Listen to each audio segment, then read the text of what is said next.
during the summer of 1867 in a secluded agricultural community near Sedalia, Missouri. A young boy named Timothy Caldwell became the focal point of a particularly unsettling medical case study. At just 8 years old, Timothy's case was meticulously documented by Dr. Samuel Harding, the only physician in the area, who filled 3 leather-bound journals with his observations. The child's behavior seemed to challenge every known concept of human nature as understood by 19th-century medicine. To the casual observer, Timothy appeared to be a normal, even delightful child.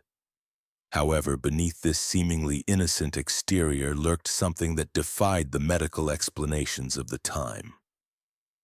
Over a period of 6 months, 3 individuals died in accidents associated with Timothy, and numerous farm animals perished under inexplicable circumstances. 11 people had interactions with the boy, whose smile never quite reached his pale blue eyes, before meeting untimely ends. The official records of these events were sealed by local authorities and kept hidden for many years. The story of Timothy Caldwell reveals a darkness that forces us to reconsider our understanding of evil in childhood. The series of events that would make Timothy infamous began not with acts of violence, but with profound loss. In 1867, Missouri was still grappling with the aftermath of the Civil War. Towns like Sedalia had sent many of their young men to fight in distant battles, leaving behind communities struggling to rebuild. The Caldwell farm, located 15 miles south of town, had once been thriving. James and Martha Caldwell had built their homestead with aspirations of raising cattle and corn, but these dreams died with James at the Battle of Wilson's Creek in 1861. Martha attempted to maintain the farm on her own, but succumbed to consumption in the harsh winter of 1865.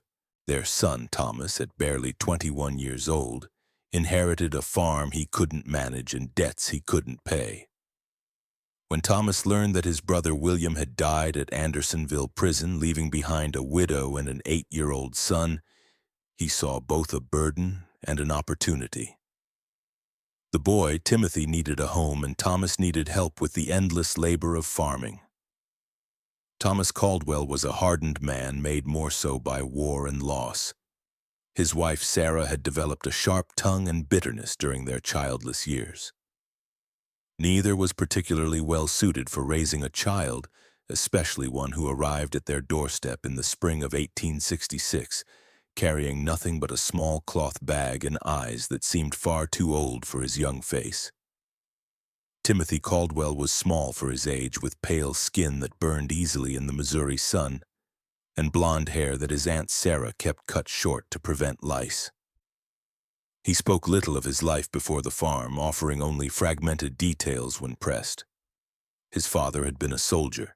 His mother had coughed up blood. He had lived with neighbors for a while after her death. What struck adults most about Timothy was his politeness. He always answered with "yes, sir," and "yes, ma'am," and never complained about work or punishment, appearing in every way to be the model of a well-behaved child. Dr. Samuel Harding first encountered Timothy in June 1866 when the boy accompanied his uncle to town for supplies. Harding, a graduate of the Missouri Medical College and one of the few formally trained physicians west of St. Louis, had developed a keen ability to read people during his years of treating both Union and Confederate soldiers. Something about the Caldwell boy unsettled him, though he couldn't pinpoint what it was. The child was perfectly respectful, Harding later wrote in his journal. Timothy answered questions directly, maintained appropriate eye contact, and displayed none of the fidgeting or shyness typical of rural children encountering strangers. Yet Harding felt deeply uncomfortable in Timothy's presence. The boy's gaze held an intensity that suggested he was studying Harding with the same clinical interest that Harding typically reserved for his patients. The farming community around Sedalia was small enough that everyone knew each other's business. Although the Caldwell farm was somewhat isolated, it was not so secluded that neighbors didn't notice things. Mrs. Eleanor Patterson, whose property bordered the Caldwell land, often saw Timothy working in the fields or tending to livestock. She remarked to her husband that the boy worked with unusual focus for a child his age, never seeming to tire or stop to play or rest as children naturally do. "It was like watching a little machine," she told her husband Samuel over dinner one evening. "He'd work steadily from sunrise to sunset, never complaining or slowing down. Ain't natural for a boy to have no play in him at all." The Pattersons kept chickens, and Eleanor noticed that her birds became agitated whenever Timothy was near the property line. They would cluster together, squawking and ruffling their feathers, refusing to venture close to the fence that separated the properties. Her husband dismissed it as coincidence, but Eleanor couldn't shake the feeling that animals sensed something about the boy that humans missed. The first death occurred on a sweltering afternoon in August 1866. Little Mary Fletcher, aged 5, was the daughter of the town blacksmith and known throughout the community for her bright laugh and tendency to wander. She had been playing near Willow Creek, a shallow stream that ran between several properties, including the Caldwell farm. Timothy found her body. He arrived at the Fletcher home just as the family was preparing for supper, his clothes damp and face pale with what appeared to be genuine distress.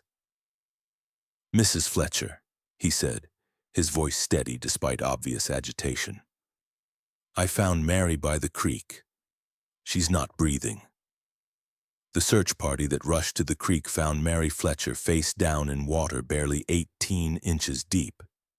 Dr. Harding, summoned immediately, determined that the child had drowned, a tragic but not uncommon accident in rural areas where children played unsupervised near water. What troubled Harding was not the death itself, but Timothy's account of discovering the body. The boy provided an unusually detailed description of exactly where Mary had been found, the position of her body, and the condition of her clothing. When pressed about how he had come to be in that particular spot at that time, Timothy explained he had been looking for a lost calf. The boy's recall was remarkably precise, Harding noted in his journal.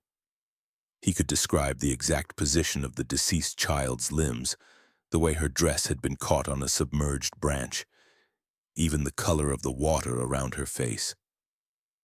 Such attention to detail seemed unusual for a child who claimed to be frightened and upset by the discovery. Thomas Caldwell, when questioned, confirmed that one of their calves had indeed gone missing that morning, and he had sent Timothy to search the creek area.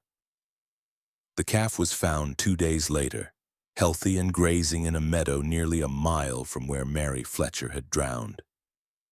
The family, devastated by their loss, received Timothy's sympathy with gratitude. He had, after all, been the one to find their daughter and alert them immediately. At the funeral, Timothy sat quietly with his aunt and uncle, his head bowed respectfully throughout the service. When the family thanked him for his quick action in alerting them, he accepted their gratitude with appropriate solemnity. "I wish I could have found her sooner," he told Mary's father, his voice carrying just the right note of regret and sorrow. But Eleanor Patterson, watching from across the church, noticed something that nagged at her for days afterward. When Mary Fletcher's mother collapsed in grief during the service, when the sight of a small coffin reduced grown men to tears, Timothy Caldwell's expression never changed. His head was bowed in apparent sorrow, but when he thought no one was looking, his pale blue eyes remained dry and watchful, taking in every detail of the scene around him. The second death came 3 weeks later. Old Henrik Len, a Norwegian immigrant who had worked as a logger before arthritis forced him into retirement, was found at the bottom of a rocky outcrop known locally as Devil's Bluff. The bluff overlooked the creek where Mary Fletcher had drowned, and Henrik was known to climb there regularly to check on the wild beehives he tended. Once again, Timothy Caldwell was involved in the discovery. He had been walking home from town when he spotted something unusual at the base of the bluff. "I saw Mr. Len's hat caught on a thorn bush," Timothy told the gathering crowd. I called out to him but got no answer, so I climbed down to look. Henrik Len was dead, his neck broken from what appeared to be a fall from the top of the 40-foot bluff. Dr. Harding's examination revealed that the old man had likely died instantly upon impact. The only unusual aspect of the scene was the presence of several dead bees scattered around the body, far more than would typically be found away from a hive. Mr. Len knew those bluffs better than any man in the county, Samuel Patterson told Dr. Harding after the examination. He'd been climbing up there for 3 years. Never had so much as a stumble. Don't make sense he'd fall now. Timothy, when questioned, suggested that perhaps the old man had been stung by bees and lost his footing. He was always talking about how angry they get when you disturb them, the boy said. Maybe they swarmed him and he got confused. Dr. Harding found Timothy's explanation plausible, but something about the scene bothered him. The dead bees were all clustered in a small area directly around Henrik's body. If the old man had disturbed a hive at the top of the bluff, there should have been more evidence of bee activity along his presumed path of flight and fall. Instead, it appeared as though the bees had somehow been concentrated around the impact site. When Harding climbed to the top of the bluff to examine the beehives, he found them intact and showing no signs of recent disturbance. The worker bees were active but not agitated, going about their normal business of gathering nectar from the late summer wildflowers. The third death shattered any illusions about coincidence. In September 1866, 6-year-old Jacob Mills vanished while playing in the woods near his family's cabin. His body was found 4 days later in an abandoned well nearly half a mile from where he had last been seen. Timothy Caldwell volunteered to join the search party. For 3 days, Timothy searched alongside adult volunteers, showing remarkable endurance for a child his age. He seemed to know the woods intimately, guiding searchers through areas that even longtime residents found difficult to navigate. When asked how he had learned the terrain so well, Timothy explained that he often explored the woods during his free time, looking for useful plants and herbs that his aunt could use for cooking and medicine. On the 4th day, Timothy appeared at the Mills cabin just after dawn. "I think I found something," he told Jacob's father, his voice heavy with exhaustion. "There's an old well about a half-mile north of here. I heard what sounded like crying." The well was partially concealed by fallen logs and overgrown brush. Jacob Mills was at the bottom, alive but barely conscious, suffering from dehydration and exposure. Dr. Harding was summoned immediately, but the boy died within hours of being pulled from the well, his small body unable to recover from the ordeal. The child had been at the bottom of that well for nearly 4 days, Harding wrote in his journal. The fact that Timothy Caldwell was able to locate him in such an obscure location raises troubling questions. How extensive is the boy's knowledge of the local terrain? What other hidden dangers might he be aware of? More troubling still was Timothy's behavior during Jacob's final hours. While the Mills family maintained a vigil around their dying son, Timothy sat quietly in the corner of the cabin, apparently praying.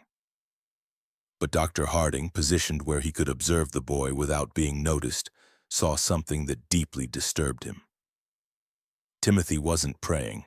His lips were moving, but his eyes were fixed on Jacob Mills with an intensity that seemed almost scientific.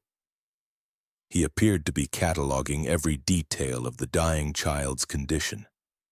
The labored breathing, the pale skin, the way consciousness flickered in and out. When Jacob finally died, Timothy's expression showed no grief or shock. Instead, there was something that Harding could only describe as satisfaction. After the funeral, Dr. Harding made an excuse to visit the abandoned well where Jacob had been found. The sight troubled him for reasons he couldn't articulate. The well was indeed hidden, concealed by natural debris that would have taken considerable effort to move. Yet Timothy had claimed to hear crying from this location, a claim that seemed improbable given the depth of the well and the amount of brush covering it. As Harding examined the scene more carefully, he noticed something that the initial rescue party had missed in their urgency to save Jacob Mills. Around the rim of the well, debris had been arranged with unusual precision. Logs and branches that should have fallen randomly showed signs of deliberate placement, creating a natural-looking camouflage that would be nearly impossible to spot unless one knew exactly where to look. The implications were too disturbing to voice aloud, but Harding could not shake the suspicion that Jacob Mills had not simply fallen into the well. Someone had placed him there and carefully concealed the location until the boy was too weak to survive rescue. That evening, Harding began keeping detailed notes about Timothy Caldwell. If his suspicions were correct, the boy posed a danger to the entire community. But suspicions were not evidence, and evidence was exactly what Harding lacked. The problem was that Timothy Caldwell appeared in every way to be a model child. He attended church regularly with his aunt and uncle, sitting quietly through services and reciting prayers with appropriate reverence. He worked diligently on the farm, completing tasks that would challenge many adult workers. He spoke respectfully to his elders and showed proper deference to authority figures. Most importantly, Timothy had plausible explanations for his presence at each tragedy. He had been looking for a lost calf when he found Mary Fletcher.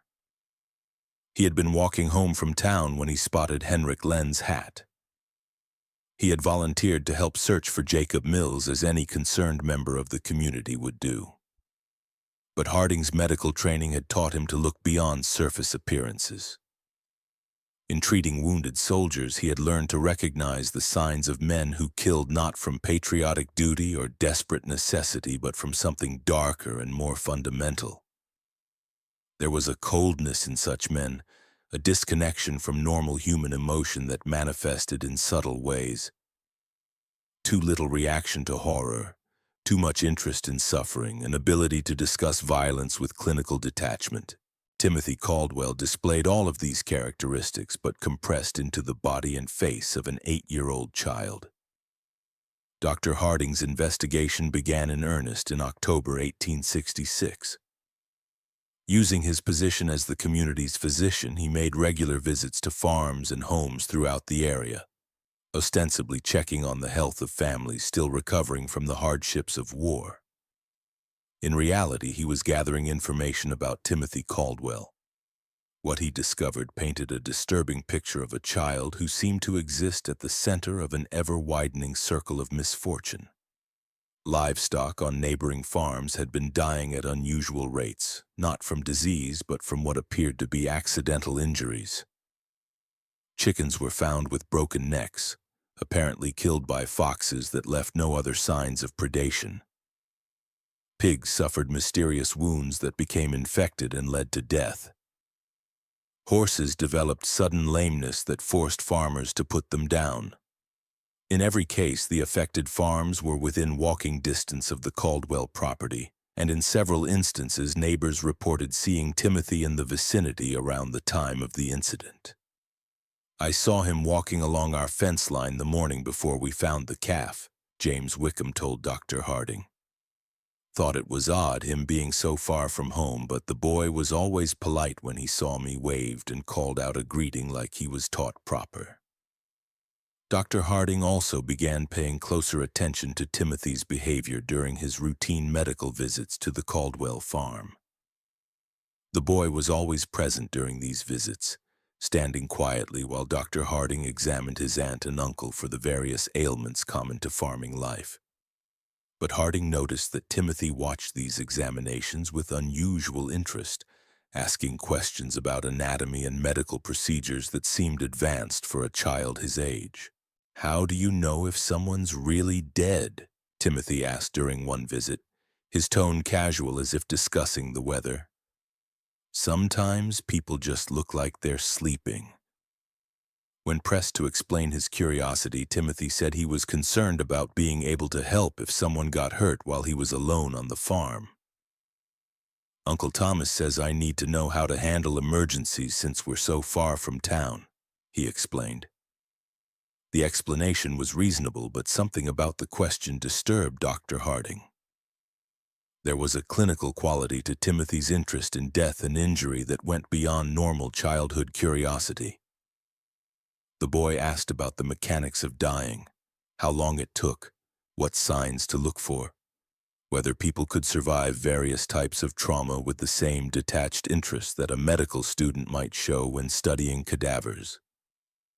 During these conversations, Harding began testing Timothy's knowledge with deliberately false information, claiming that certain injuries were fatal when they were not, or that specific symptoms indicated particular conditions.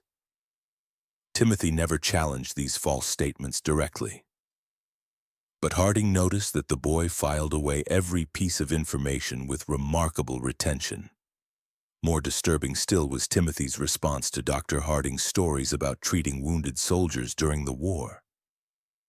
While most children showed appropriate shock or sadness when hearing about battlefield injuries, Timothy listened with rapt attention, asking detailed questions about wound patterns, blood loss, and survival rates. "Did they scream a lot when you cut off their arms?" Timothy asked during one such conversation, his pale blue eyes fixed intently on Dr. Harding's face. "Or were they too hurt to make noise?" The question, delivered in Timothy's characteristically polite tone, sent a chill through Dr. Harding that he would never forget. By November 1866, Dr. Harding had filled nearly 2 complete journals with observations about Timothy Caldwell.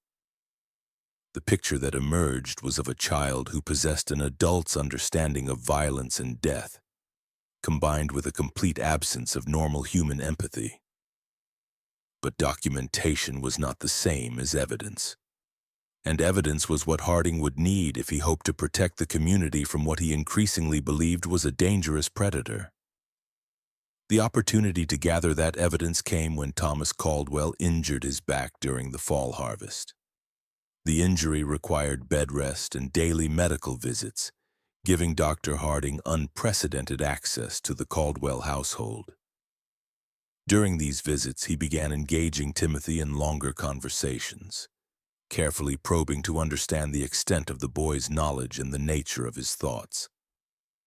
What he discovered exceeded his worst fears. Timothy Caldwell had been conducting experiments on living creatures for months, possibly years. Using a combination of careful questioning and direct observation, Dr. Harding determined that the boy had been systematically capturing and torturing small animals, studying their responses to various forms of injury and distress. Timothy had mentioned a cave during one of their conversations, describing it as a place where he went to think and be alone. When Dr. Harding investigated the site, he found a carefully organized collection of animal bones, crude surgical instruments fashioned from farm tools, and a series of detailed drawings that documented various experiments in torture and mutilation. The drawings were the most disturbing discovery. Rendered with surprising artistic skill for a child, they showed rabbits, squirrels, birds, and larger animals in various stages of dissection and injury. Each drawing was accompanied by notes written in Timothy's careful handwriting, describing the animal's reactions, the time it took to die, and observations about which methods caused the most suffering. Subject remained conscious for approximately 10 minutes after removal of eyes, read one notation beside a detailed drawing of a rabbit. Vocalizations decreased gradually. Movement ceased after application of pressure to throat. Dr. Harding realized that Timothy had been using the community's animals as subjects for increasingly sophisticated experiments in cruelty. The accidental deaths on neighboring farms were actually the result of Timothy's desire to test his methods on larger subjects. But the most chilling discovery was a newer set of drawings that showed human figures instead of animals. These sketches depicted children and adults in various poses of distress and injury, each accompanied by speculative notes about human anatomy and potential methods of causing harm. One drawing showed a figure that was unmistakably Mary Fletcher, the first child to die. Another depicted Henrik Lenn. A third showed Jacob Mills at the bottom of the well with detailed annotations about the effects of dehydration and exposure on the human body. Timothy Caldwell had not simply been present when these people died. He had planned their deaths, executed those plans with methodical precision, and documented the results for future study. As Dr. Harding would soon discover, the horror in Sedalia County was far from over. Dr. Harding faced an impossible situation. The evidence in the cave proved that Timothy Caldwell was responsible for multiple deaths, but that evidence had been obtained through what amounted to an illegal search. Moreover, the idea that an 8-year-old child could be a calculating murderer was so far outside the accepted understanding of human nature that no court would accept such a claim. The medical science of 1867 had no framework for understanding antisocial personality disorder or psychopathy. The prevailing belief was that children were inherently innocent, corrupted only by bad influences or traumatic experiences. The idea that a child could be born without the capacity for empathy or moral reasoning was literally inconceivable to most people. Dr. Harding knew that if he presented his findings to local authorities, he would likely be dismissed as a man whose mind had been damaged by too many years of treating war casualties. The evidence would be explained away, Timothy defended as a traumatized orphan acting out his grief, and the killings would continue. Instead, Dr. Harding decided to confront Timothy directly. During his next visit to the Caldwell farm, he asked the boy to walk with him to check on the livestock in a far pasture. Once they were alone, Dr. Harding revealed what he had discovered in the cave.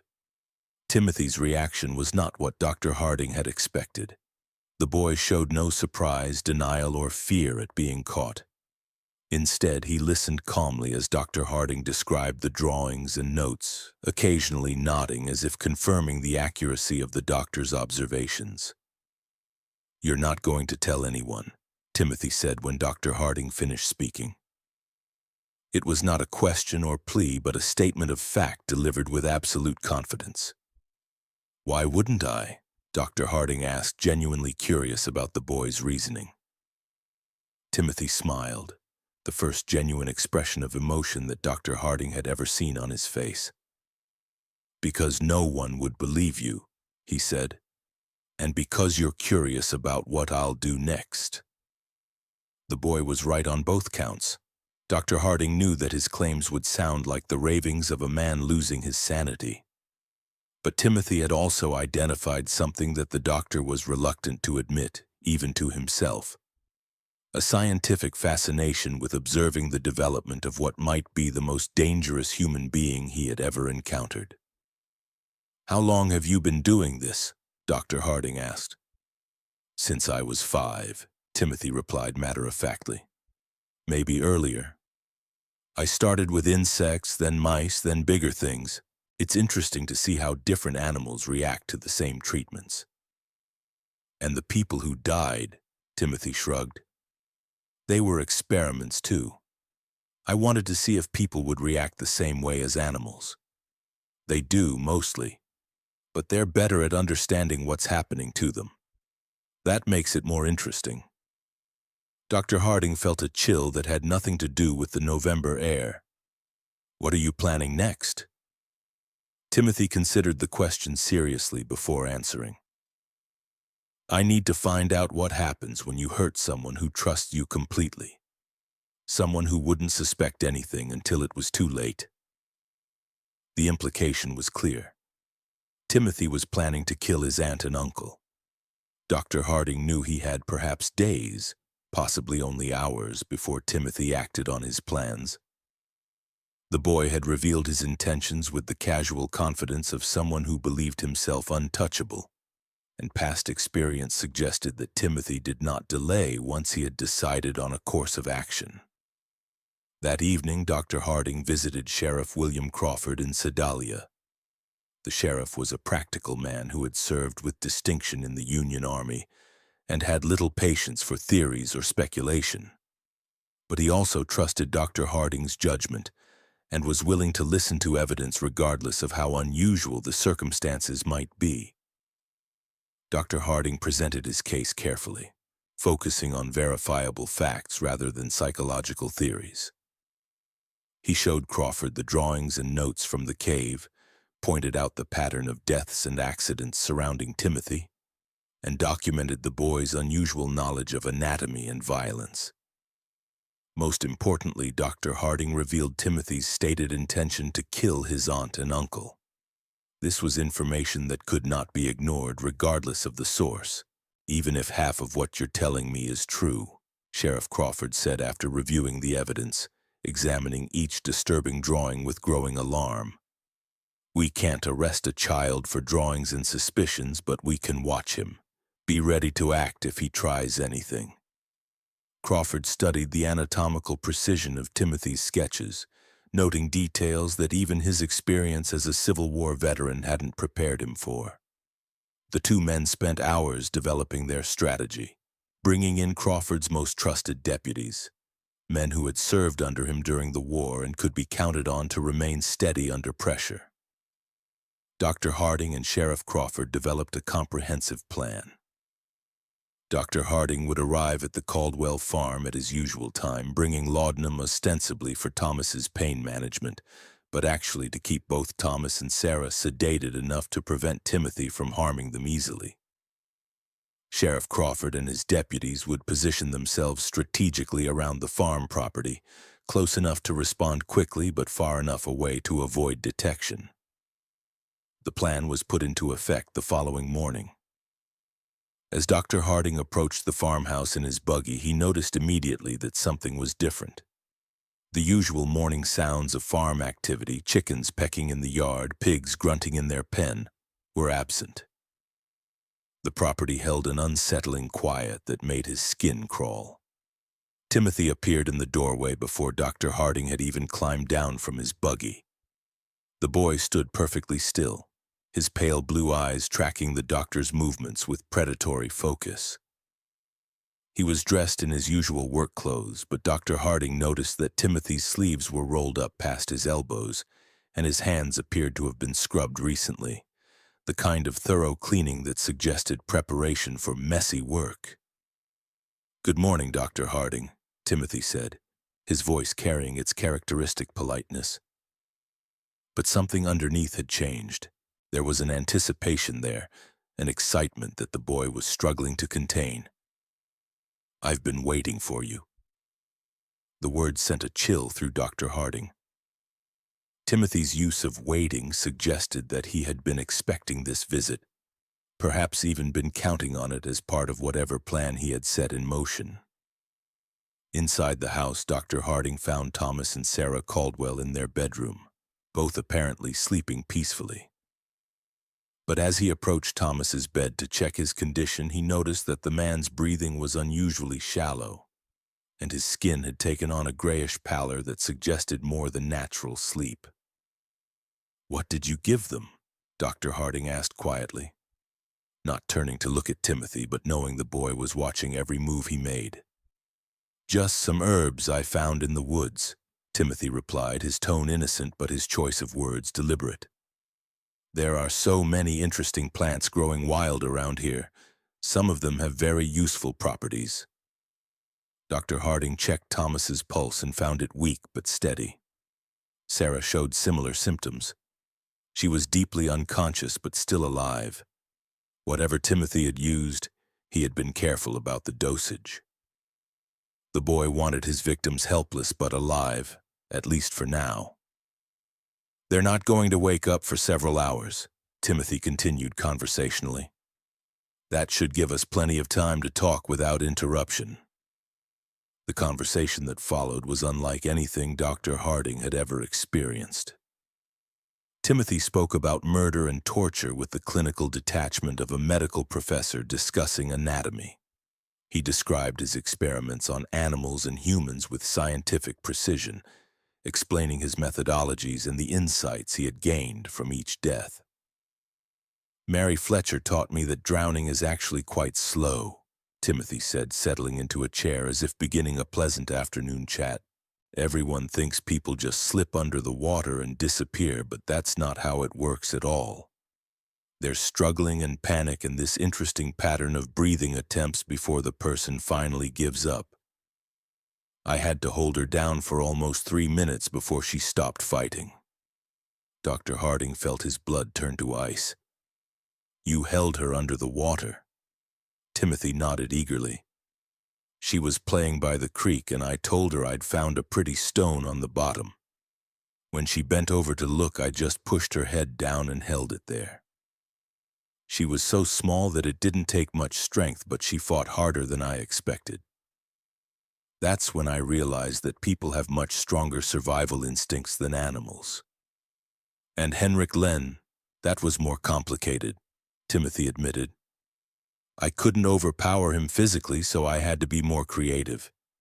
I knew he checked his beehives every Thursday morning, so I went up to the bluff the night before and loosened some of the stones along the edge. Then I collected bees from one of his hives and put them in a cloth bag. Timothy's eyes gleamed as he described his methodology. When Mr. Lenn climbed up to check the hives, I was waiting behind some rocks. I threw the bag of bees at his face and started shouting that there was a massive swarm attacking him. He panicked and stumbled backward right over the edge where I'd weakened the stone barrier. The fall killed him instantly, just like I calculated it would. And Jacob Mills. That was the most interesting of all, Timothy said, his voice taking on the tone of a teacher sharing a particularly fascinating lesson. I didn't kill him quickly like the others. I wanted to see what would happen if someone died slowly over several days.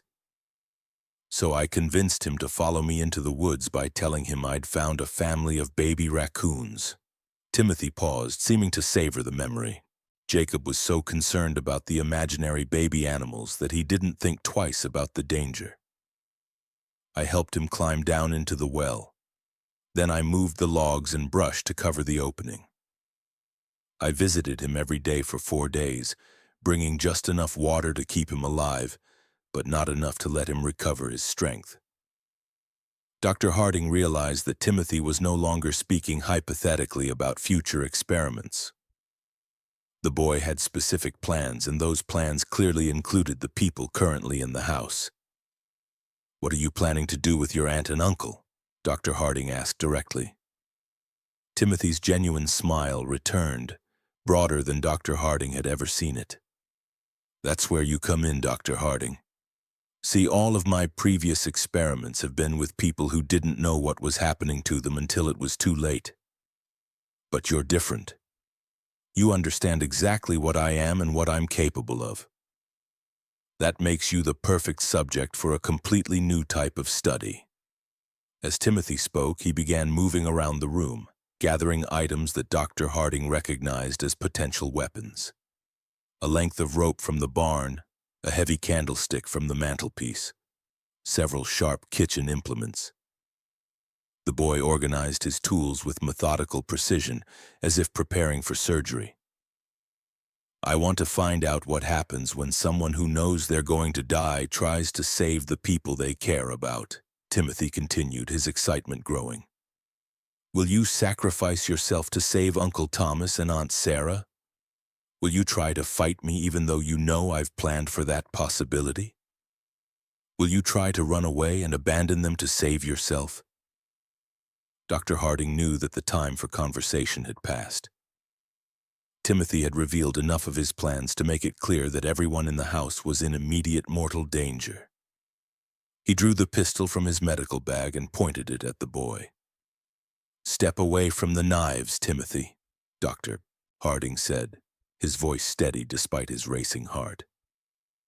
Timothy looked at the pistol with interest rather than fear. "That's a Navy Colt, isn't it?" he asked conversationally. "I've seen pictures of them in books about the war. How many bullets does it hold?" "6, Dr. Harding replied automatically, then immediately regretted providing the information. "And how many people are you trying to protect?" Timothy asked. "There's Uncle Thomas, Aunt Sarah, yourself, and presumably the 3 law enforcement officers outside. That's 6 people if my counting is correct." So even if you shoot me, you'll have used up all your ammunition. Timothy moved closer, no longer bothering to stay out of pistol range. You want to know how I became what I am, he said, his voice taking on an almost hypnotic quality. You want to understand whether I was born this way or if something made me this way. You want to know if there are others like me and how to recognize them before they start killing. Each statement was true, and Timothy's ability to identify and exploit Dr. Harding's intellectual curiosity was as frightening as his capacity for violence. The boy understood people well enough to predict their behavior and manipulate their responses, even when they knew they were being manipulated. The confrontation came as Timothy approached his sleeping uncle with a length of rope in his hands. Dr. Harding stepped forward to intervene, but Timothy moved with surprising speed and strength, producing the kitchen knife and slashing at the doctor's arm.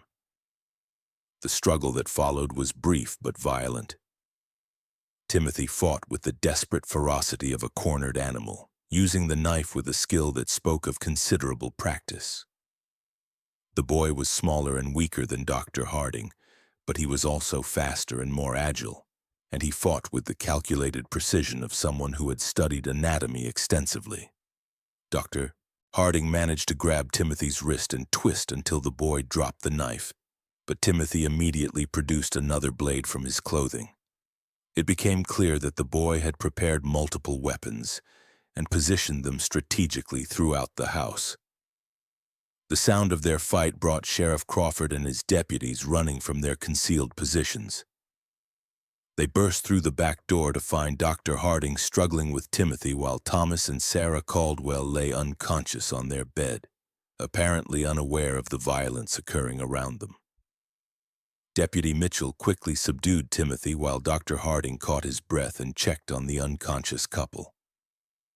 When the dust settled, Timothy Caldwell sat calmly in a corner of the room, his clothes torn and his face bloodied, but his pale blue eyes still holding that same cold intelligence that had first disturbed Dr. Harding so many months earlier.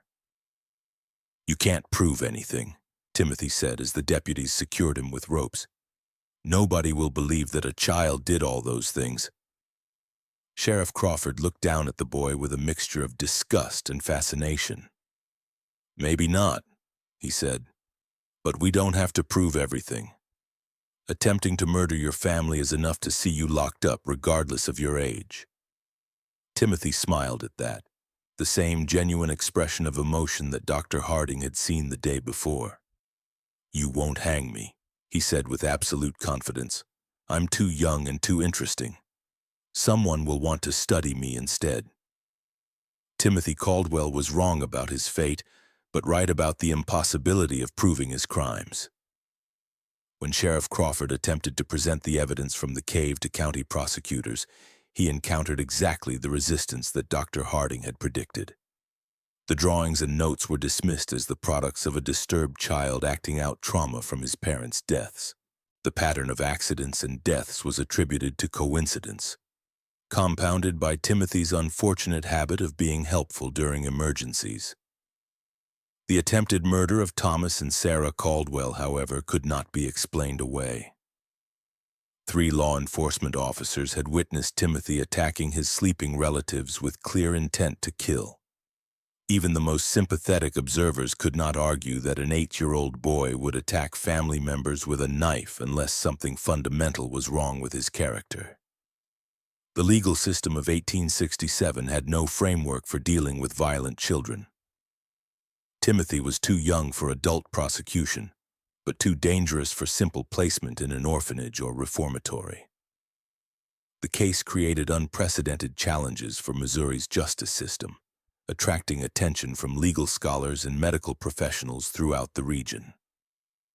After weeks of legal wrangling and consultation with experts from as far away as Boston and Philadelphia, a compromise was reached.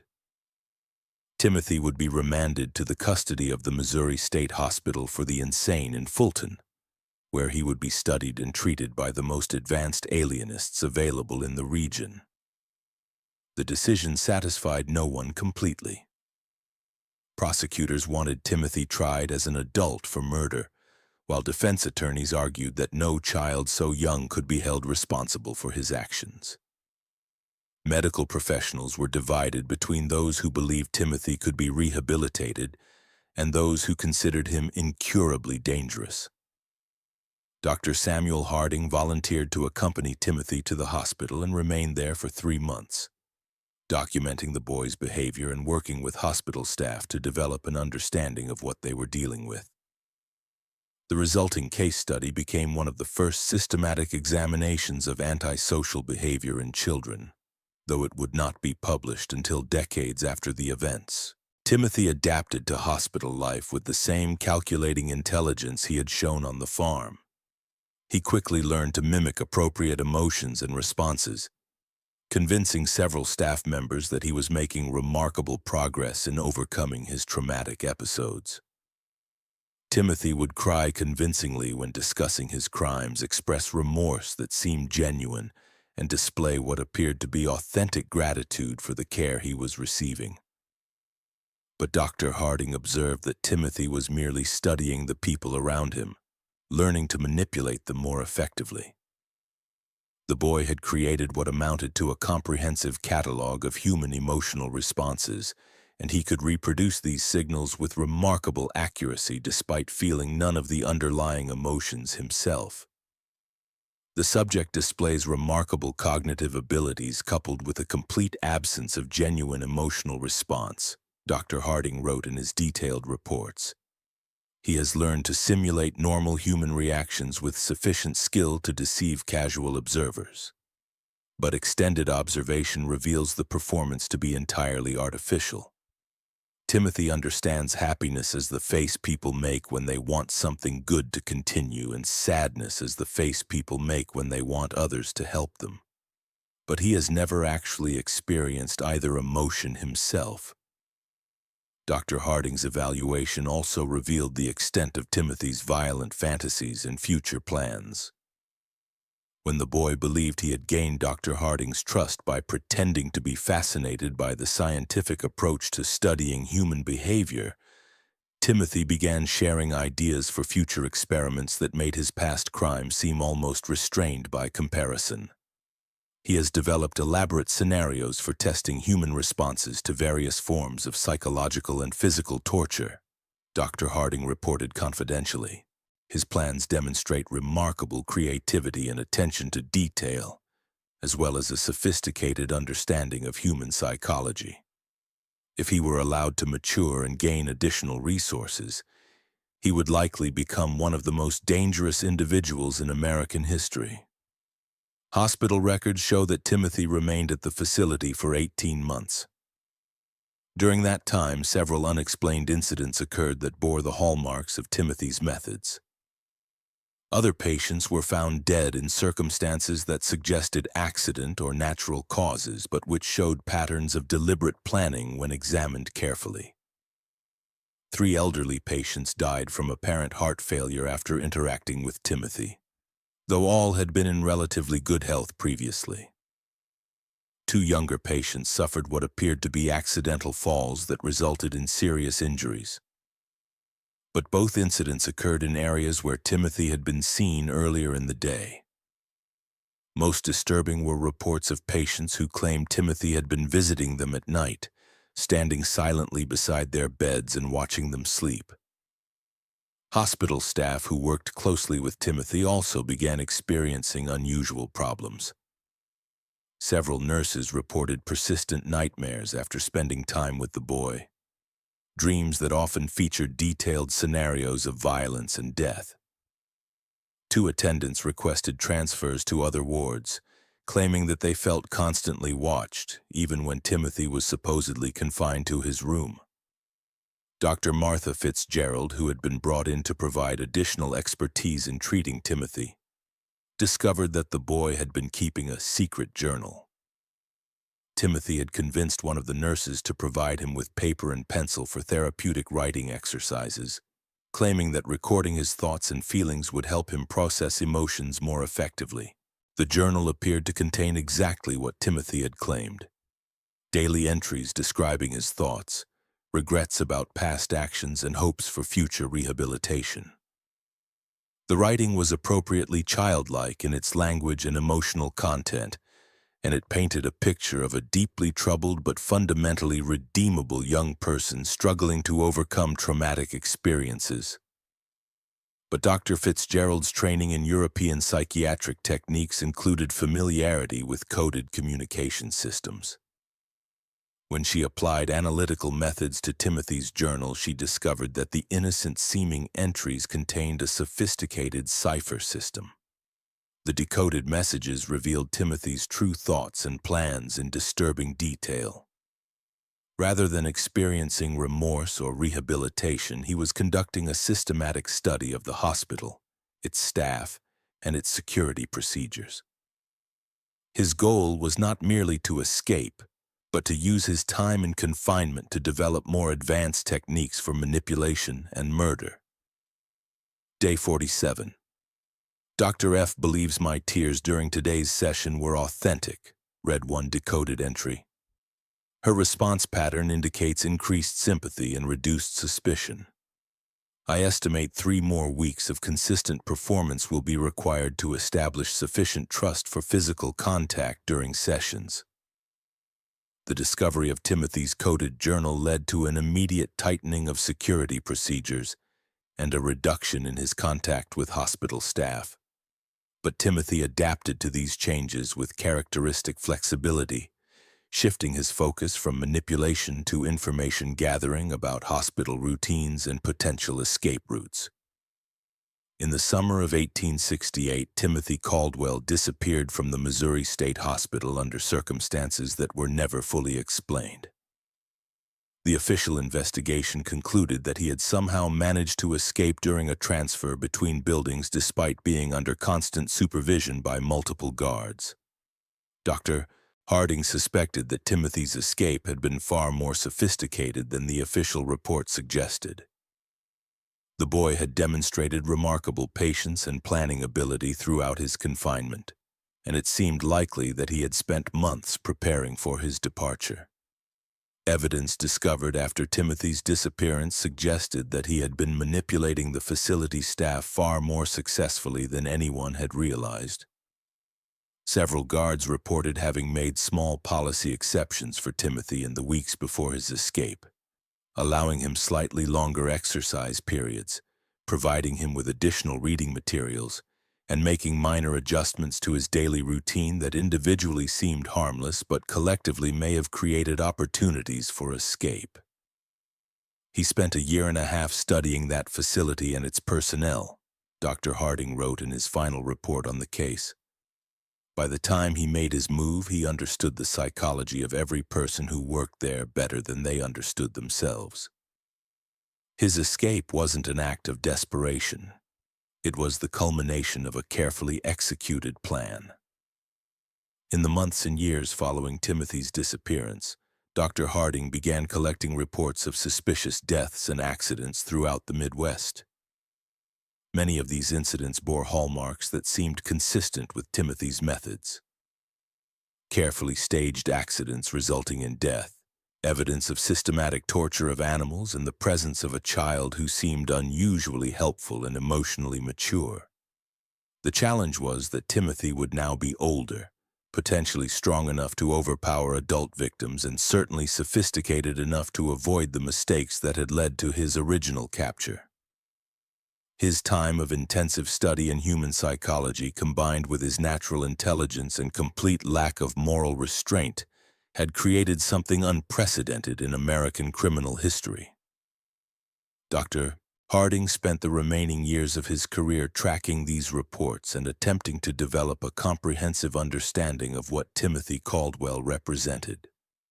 His private journals, discovered after his death in 1891, contained hundreds of pages documenting cases that might have involved Timothy, along with theoretical discussions about the nature of evil and the possibility that some individuals might be born without the capacity for moral reasoning.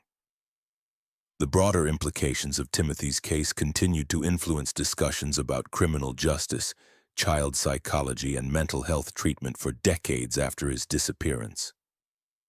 His ability to deceive trained professionals raised uncomfortable questions about the reliability of psychiatric evaluations, while his manipulative skills highlighted the potential dangers of assuming that all children are inherently innocent and redeemable.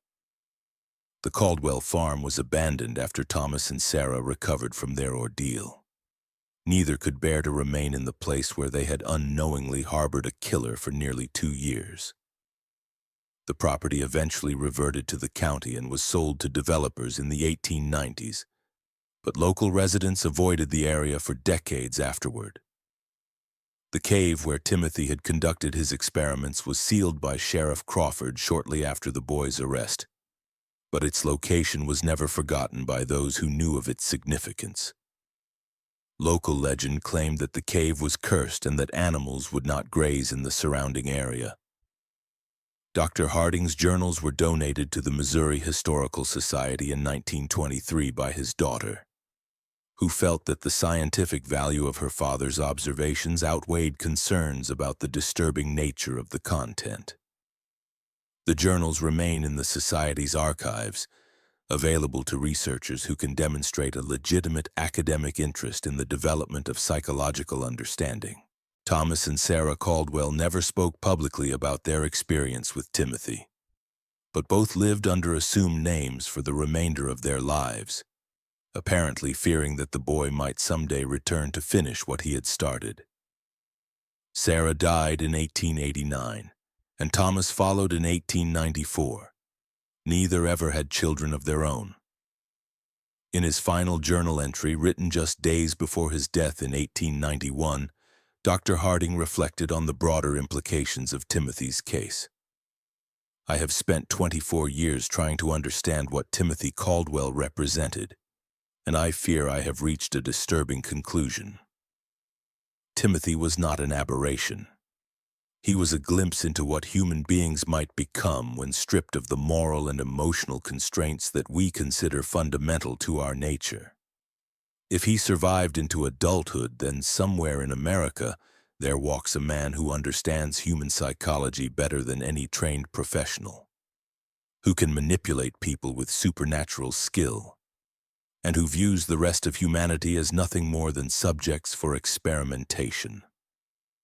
This mystery shows us that evil can wear the face of innocence, and our assumptions about childhood and human nature may be dangerously naive. The case of Timothy Caldwell forces us to confront uncomfortable questions about the nature of moral development and the possibility that some individuals may be born without the capacity for empathy or conscience that we consider fundamental to humanity.